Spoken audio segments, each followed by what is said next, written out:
Hi guys, welcome back once again. Advice for today's is ang Diyos Anak at ang Diyos Ama ay iisa. Bakit po? Pareho, iisa lang po silang Diyos eh. Iisa lang silang Diyos na naglilingkod sa tao. Ang ating Diyos Anak ay binaba ng ating Diyos Ama para maglingkod sa ating mga tao. Binaba siya dito sa lupa ng ating Diyos Ama para turuan tayo ng mga mabubuting gawa at ng mga magagandang aral na pinapayag na ating Diyos Ama para sa ating mga tao na sa pamamagitan ng ating Diyos Anak na si Jesus Christ ay napapahayag niya to. Tayo mga tao, makinig po tayo sa mga salita o pahayag o utos ng ating Diyos Anak kasi mula yun sa ating Diyos Ama. Kung minamahal mong ating Diyos Anak at naniniwala ka na ang Diyos Anak natin ang siya magliligtas sa atin sa ating mga kasalanan, ay magbago ka na po. Kung nababaon ka sa kasalanan mo na gawa ng mga kaibigan mo na influensyahan sa'yo at na demonyo ang pumapasok sa isip mo at sa puso mo at nagtatanim ka ng galit dyan at sama ng loob sa puso mo, ay anuhin mo na po yan, putulin mo na po yan. Magsisi ka po sa lahat ng mga kasalanan mo. Kung nakagawa ka ng kasalanan, humingi ka ng tawad sa nakagawa mo ng kasalanan. Kung ikaw naman nagawa ng kasalanan, basta Diyos mo na lang. Kung ayaw humingi ng tawad sa'yo yung nakagawa sa'yo o nakasakit sa'yo ng na tao na sinaktan ka, kung ayaw humingi ng tawad sa'yo, di basta Diyos mo na lang at ang ating Diyos Ama, ang Anak ang gaganti para sa atin at Diyos Espiritu Santo.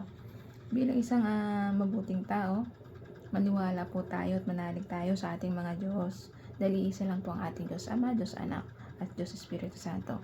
Sila po ang ating mga Diyos. Simula pa lang ginawa itong mundo na to. Sila po ay Diyos na. Nandiyan na po sila. Wala pa itong mundo na to. Nandiyan na po sila. Mga Diyos na po silang makapangyarihan sa lahat. Sobrang kapangyarihan nila.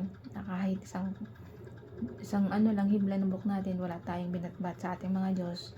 Kaya tayo mga tao, matakot tayo. Magkaroon tayo ng takot sa Diyos. Huwag tayong magmataas sa Diyos dahil wala tayong karapatan magmataas sa ating mga Diyos. Dahil ang buhay natin, nahiram lang natin. Sila ang nabigay ng buhay natin para mabuhay tayo dito na mapayapa sa ibabaw ng mundo. Gamitin natin to. Pag binuhay ka na isang, binigyan ka ng buhay ng ating Diyos, dapat naman pagiging mabuting tao dito sa ibabaw ng lupa. Magtulungan tayo, mag-ibigan tayo. Ang gusto lang ng ating Diyos Anak na mag-ibigan tayo, magtulungan tayo at magbigayan tayo at magrespetuhan tayo dito sa ibabaw ng mundo.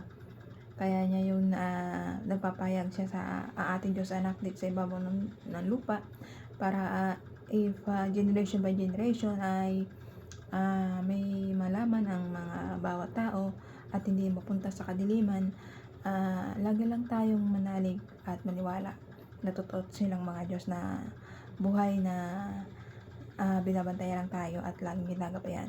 Kaya ikaw bilang isang mabuting tao, patatagin mo pananalig mo at maging mabuting tao para sa iyong kapwa-tao at mag-isip lang ng mga ikabubuti nito at magsisi sa lahat mga kasalanan gawa mo at nang bumalik doon sa mga mali mong gawa at ipagpatuloy mo lang pagiging mabuting tao para sa kapwa-tao mo at maniwala na may mga Diyos tayong buhay na nasa langit na si Jesus Christ, Diyos Anak, Diyos Ama at Diyos Espiritu Santo.